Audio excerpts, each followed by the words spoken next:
We've reached the end of October, which means it's time for another Newswire from the Mouse and Men, where we explore the grown-up side of Disney. Find us online at themouseandmen.com. There you can find our top 10 things for grown-ups to do in Walt Disney World. I am Bradley. I'm here with my co-caster, Chris. Chris, happy Halloween. Hey, man, happy Halloween to you, too. It feels bizarre that we are already this far into the year, but I've just gotten to the age now where it just seems like that it's always getting close to Christmas season or the holiday season that we're kind of getting into right now. I feel like as soon as we're out of it, it's kind of time to prep for it again. So I think that ultimately we're just going to stay in a loop of Halloween, Thanksgiving, and Christmas here in the States. And so I'm already ready to get back into that mode because it just feels like we just stopped it from last year. But here we are again. Yeah. Well, and you know, what I love about the holidays is, in my opinion, they're put in 1, 2, 3 order. And here's why. Halloween's all about eating candy. I love that. Right below that, you've got Thanksgiving, which is all about eating. Yeah. That's really great. And then you got Christmas. You know, you buy people gifts, you get some gifts, but you also eat. But eating is kind of a secondary thing. So it's eating candy, eating, kind of eating. They're in the right order. Yeah. And then I heard a celebrity one time say something to the degree of that they stay really strict on everything until Halloween. And Halloween kicks off from basically October 31st to January 1st. It's just all things are acceptable. Food, not working out, all that stuff. And I think that's a wonderful way to live life. So I'm going to do that this year. I'm just going to sit back, watch my waist expand, and watch my happiness expand too, because it's always fun when you're sitting around eating, whether it's good food, Thanksgiving food, candy. Let's do it, man. It's time. Yeah. October 31st to January 1st, you're kind of just that Kirby gif that goes around. I think it's Kirby just stuffing his face with food. Yeah. But more and more hamburgers, like the Hamburglar or something. Yeah. But hey, the 50th anniversary of Walt Disney World was celebrated this month, and it's going to be continuing for the next, well, I guess we've already been through a month, for the next 17 months. So that will play into some of our headlines today, but let's get to those October headlines.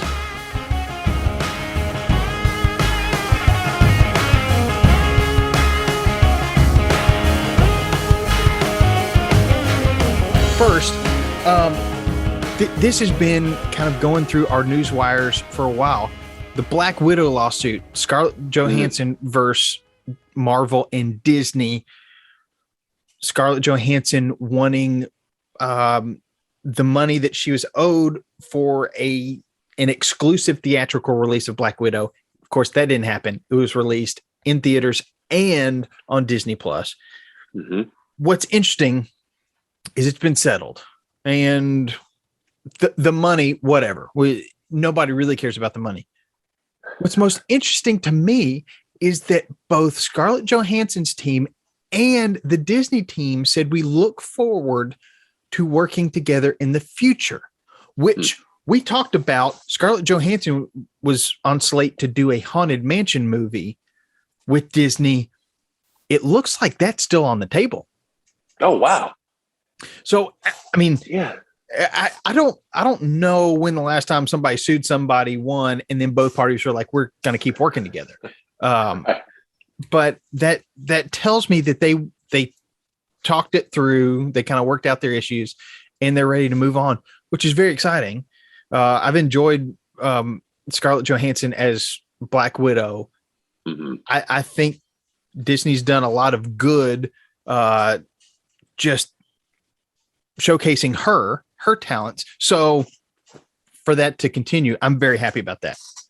Yeah, it's interesting. I mean, if the Haunted Mansion movie that there's rumors about her being in are true, then it does seem like that both parties are kind of keeping good with what they said of like, we hope to continue to work together in the future sort of thing.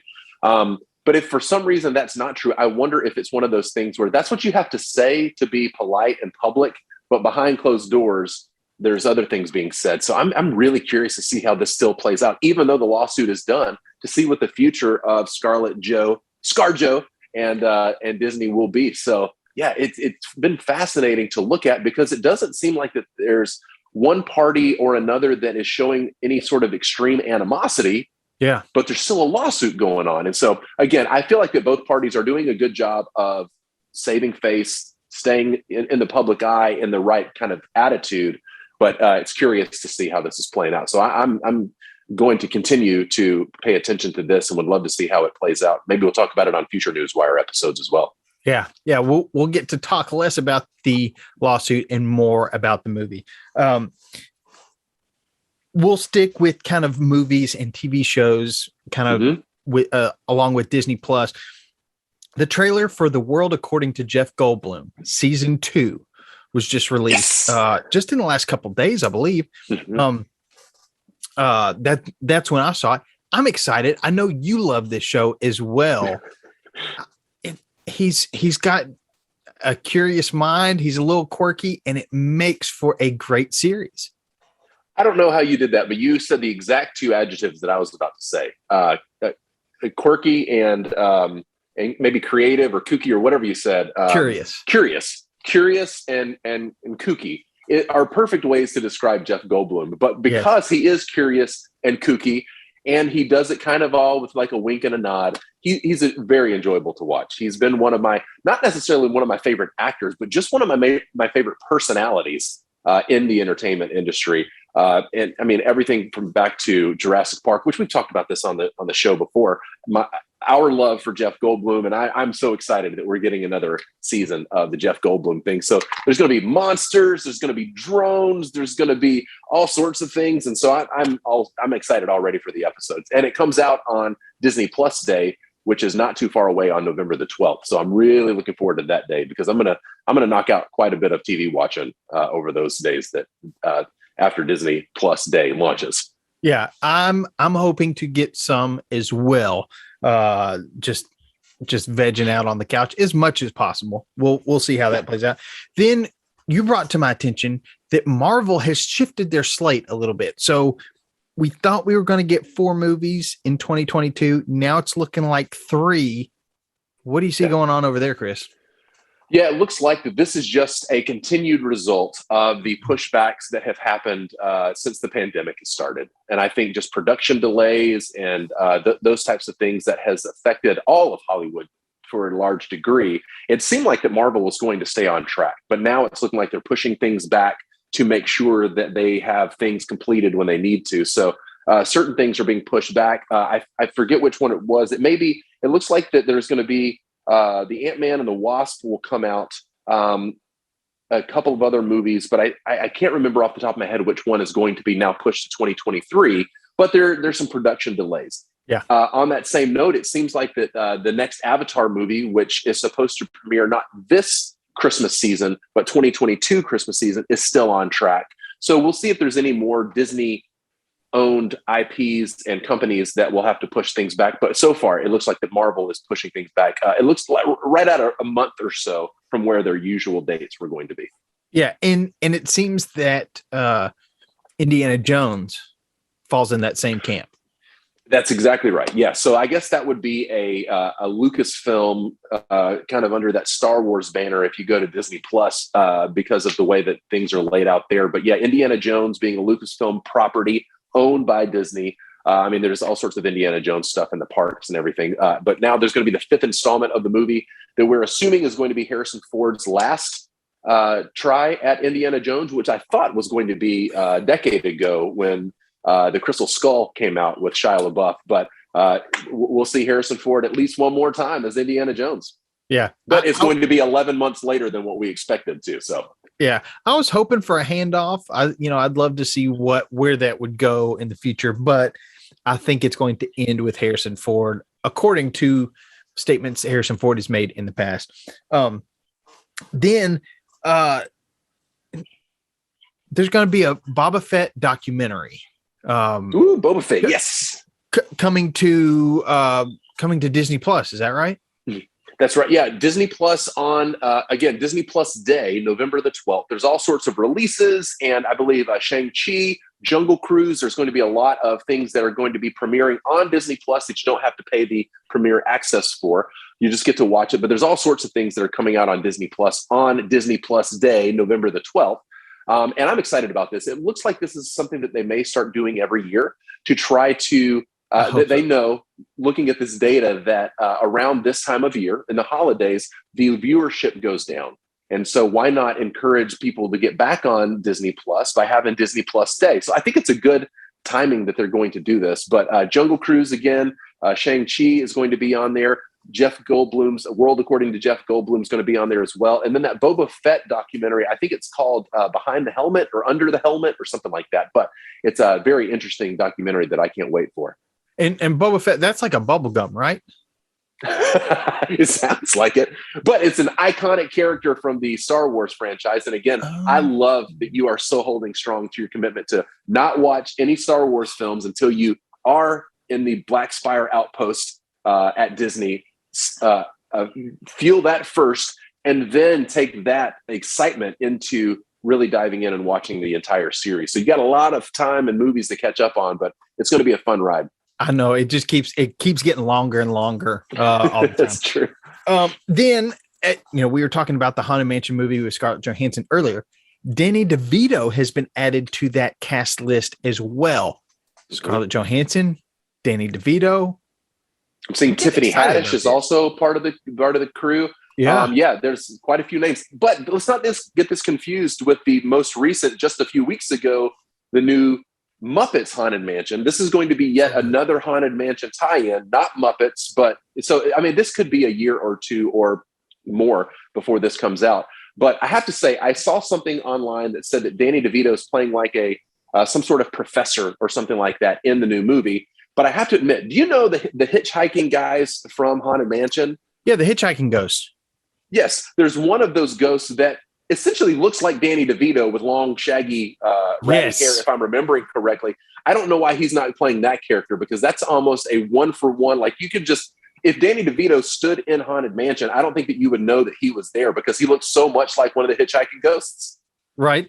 Well, I'm really looking forward to that. That'll be awesome. And then finally with Disney Plus, there will be a movie about Disneyland, and it looks like it's going to focus on Walt and Roy and how they made Disneyland come to be. And this will be a Disney Plus exclusive.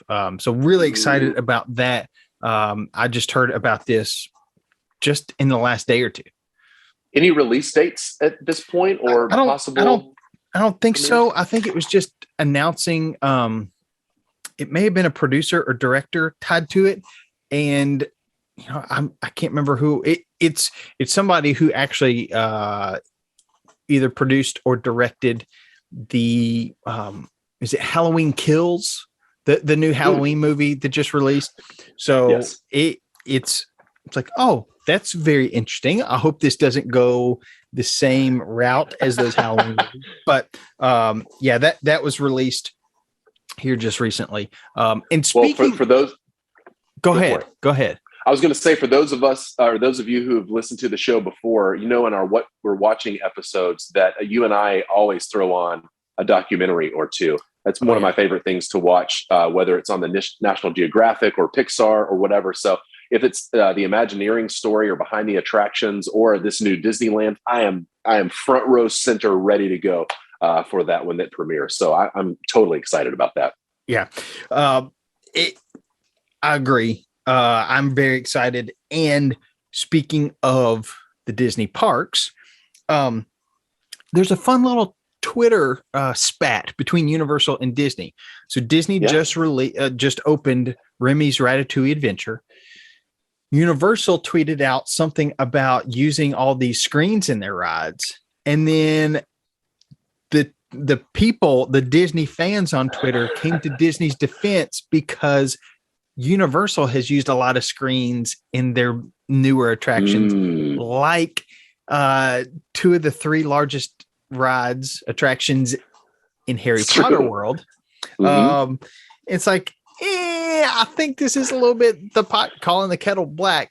It was all done in fun. Everybody handled it really well. But that was just fun to see. I love a good like, we're in this together sort of thing. I mean, again, Universal Studios and Disney World are not in it together, but like they can kind of rib each other and good natured ribbing, I'm all for that. And so, yeah. But having just spent some time at Hollywood Studios in the last couple of months, I can attest that some of those rides, which are amazing at Universal Studios, are essentially rides or buggies moving past screens. So, yeah. Well, yeah. And then over in Epcot, International Festival of the Arts announced it is scheduled to be from January 14th to February 21st. It's a lot of fun. Not only do they have art, they've got food, special food items. That's what I'm all about. Yeah, me too. And then kind of the biggest news was the Genie service that we've talked about before. Yeah, is finally released. And I've seen some videos about people who were down there using it, and I kind of want to just quickly, especially if you're not a Disney fanatic, or you're trying to explain this to somebody who's not a Disney fanatic, what it is. So there is an app called My Disney Experience. It's an app where you can do all the planning, make reservations. You want this on your device when you go on vacation down to a Disney park, a Disney resort. Part of the My Disney Experience app is this Genie service. Mm-hmm. The Genie service itself is free, and it's got some add-ons. So the Genie service, it will help you pick your highest priority things to do, to see, to eat. And then it will help you schedule those in your day based on wait times, crowd levels, that sort of thing. So it may tell you, hey, go check out Peter Pan's flight now because the wait's about to get lower. And some people were saying, I'm checking the wait time on My Disney Experience and it says, okay, I've got a 70-minute wait. When they actually get over there, get in line, it's only 30 minutes that they're standing in line. Oh, wow. And when they get out, it's now a 40-minute wait. So the Genie service is monitoring all this and knows what's going on. Fascinating. So that's the free portion. Then there are two options. You can choose one or both. There is the Genie Plus, which allows you to get fast passes. Basically, what used to be fast passes are now Genie Plus, and that's for a lot of the most popular rides, except for generally the two most popular rides in each park. So, Genie Plus, you can basically make a reservation for one. Then you do have to wait 2 hours. If you make the first reservation, you got to wait 2 hours before you can make the next one. But you can keep doing that as long as there's 2 hour window. So basically you get to the park. And if you stay on property, you can reserve these before the park opens. But as soon as the park opens, you can start making reservations generally. So if that's 9 o'clock, you can make a reservation right at 9 o'clock. Then at 11, you can make your next Genie Plus selection, basically fast pass selection. So there is a little bit of a time limit. It can get a little complicated. So do spend some time with that, or ask your travel agent if you're using a travel agent. Then the two most popular rides in each park get a special lightning lane one-time ticket. So you can pay, I think, anywhere from $9 to $15. And this can fluctuate. These prices can fluctuate based on if it's during the week or the weekend, based on the time of the year, that sort of thing. But if you want to ride Seven Dwarfs Mine Train and you don't want to wait in the regular line, you can pay $10, $15, whatever it is on that day, per person, to get that lightning lane access. Okay. So you're paying for that fast pass. You can only do it once per ride, and you can only do 2 per day, as I understand it. So gotcha. It's not something where you can buy Seven Dwarfs Mine Train. You can buy, I think the other one in Magic Kingdom is Space Mountain. So you can't buy one, then buy the other, and then buy the other one again. You ride each one once, and then you have to stand in the regular line. You don't have to buy Genie Plus or the Lightning Lane access to ride anything. Everything can still be ridden for free once you've paid your parking mission, but there's kind of different levels if you want to ride some of them faster. Some people are saying if you time it right, the Genie service it'll help you ride just about everything you want to ride. Some are saying, especially for smaller groups that want to cram in more, these add-ons for $15 a day per person for Genie Plus, and then individual prices for Lightning Lane. Sometimes it makes sense. Let me ask you a question. Yeah. On that, when you and I, we talk a lot about doing certain side of like tasks, or doing we're going to eat everything inside the park. We're going to ride all the roller coasters, or we're going to drink around the world, those kinds of activities. Yeah. Do you think that this will the rules have to be rewritten to say if you're going to do every ride in Magic Kingdom from the start of the day to the end of the day, does it discount it if you pay to get on Seven Dwarfs Mine Train or on Space Mountain versus standing in the standby lines there? Ooh, I didn't think about that. That's going to negate it. Yeah. Because when I was thinking about riding all these, I don't know that I was necessarily thinking about fast passes. I was thinking just standing in the normal lines, partly because how do you book? You can't book all those fast passes anyways. Yeah. You book one or two, but that we'll have to think on that. Maybe an interesting episode for the future of how to do it now with all the new Genie Plus services. Yeah. So that's the update on the Genie service. I like it. Again, I'm not sure that I necessarily need it unless I've got only a half day in the park, or I'm only down there for one day. Maybe I'm hitting two parks and I'm trying to do certain things. I don't know. I used fast passes, but I also went plenty of times and never used a fast pass.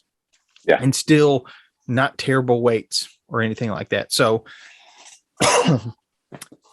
it's up to you whether you use it. I think this new Genie service is really going to help streamline some things as well. I tell you, in my experience, just wrapping up here, talking about the Genie service, I could see myself going to Magic Kingdom and using some of the free services of trying to get the fast pass service like that. But I think that if it's like Rise of the Resistance or Smuggler's Run or any of the Avatar stuff over in Animal Kingdom, because I haven't ridden those before and those lines tend to be very long, I can see myself shelling over cash in order to more efficiently spend the day in the park with my family. So I can make sure that we get those out of the way, but we can do them without having to have 2-3 hour lines for each of those rides, especially a couple of those would be, I would be doing all of those in Hollywood Studios or doing all of those at Animal Kingdom sort of thing. So I can see myself doing it for a ride that I haven't ridden before that I'm very excited about, but we'll see how it plays out. We shall see. And speaking of seeing, in the Macy's Thanksgiving Day Parade, you will see a Disney Cruise Line float. That'll be fun. Love watching that parade. It is a tradition as you're getting ready for Thanksgiving lunch, dinner, as it were, watching the parade, having that on in the background. Yeah, thinking of all the buffets that you can eat on the cruise line will be just like you eating that day on Thanksgiving Day. Oh, yeah. And I wonder, too, about that with the idea that the cruise industry has really taken a hit over these past 18 months, moving closer to 2 years at this point with the pandemic. So I'm wondering if that's, again, you want to do something to advertise, and there's a lot of eyeballs on the Macy's Thanksgiving Day Parade. So, just to remind that you can go on one of the most magical places on Earth on the sea. I'm fine with a little reminder that the Disney Cruise Lines is out there. Yeah. So look for that on Thanksgiving morning. Really looking forward to that parade. Like I said, it's a tradition. I love it. So that's a lot of headlines for October. I think we hit a lot of the big ones. Let us know if we missed something that you're really excited about. Just reach out to us on social media. Now it's time for plussing.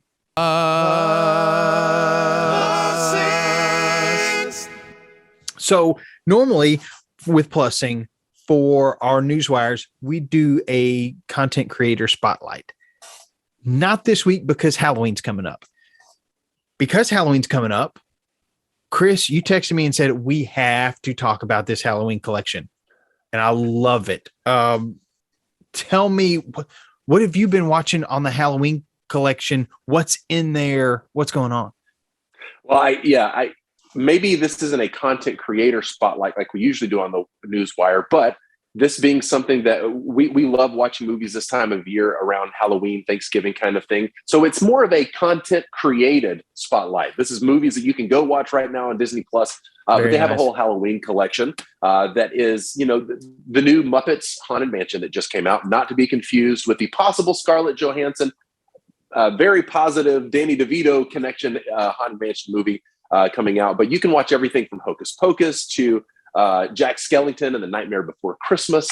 They also have a couple of new things out there. There's some for the kids, like Air Bud. There's a new Spooky Buddies movie coming out. There's the Disney Frankenweenie.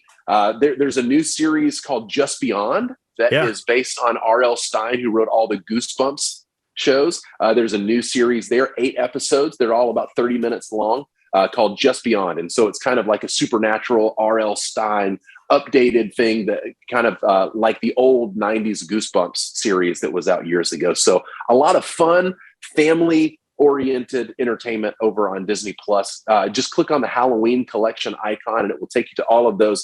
Again, there's probably about 10, 15 movies. There's all sorts of shorts and specials. And then they dive into what makes Disney villains great, especially looking at them this time of year. So there's a lot of Disney villain movies that you can click on and go watch some of your favorite ones, from Aladdin, The Little Mermaid, all those, Sleeping Beauty, all those classic Disney villains you can watch too. So it's just a fun time of year to be watching stuff. So we thought that instead of doing a content creator spotlight, that we'll do a content created spotlight for something that you and your family can go enjoy today. I love it. I'll be watching this, and you better believe that I'll be talking about a lot of this stuff on our next What Are We Watching episode, which will be coming up soon. So that's going to do it for this month's Newswire on the Mouse and Men. Be sure to find us online at themouseandmen.com. There's a lot going on. There's a lot to explore. Disney's just a big umbrella, so there's a lot to cover each month. That's definitely true. And I excuse me, I would just want to say, like we do every week, you don't want to grow up too fast. That is true. Whether you're in the parks or watching Disney Plus, you got to keep exploring.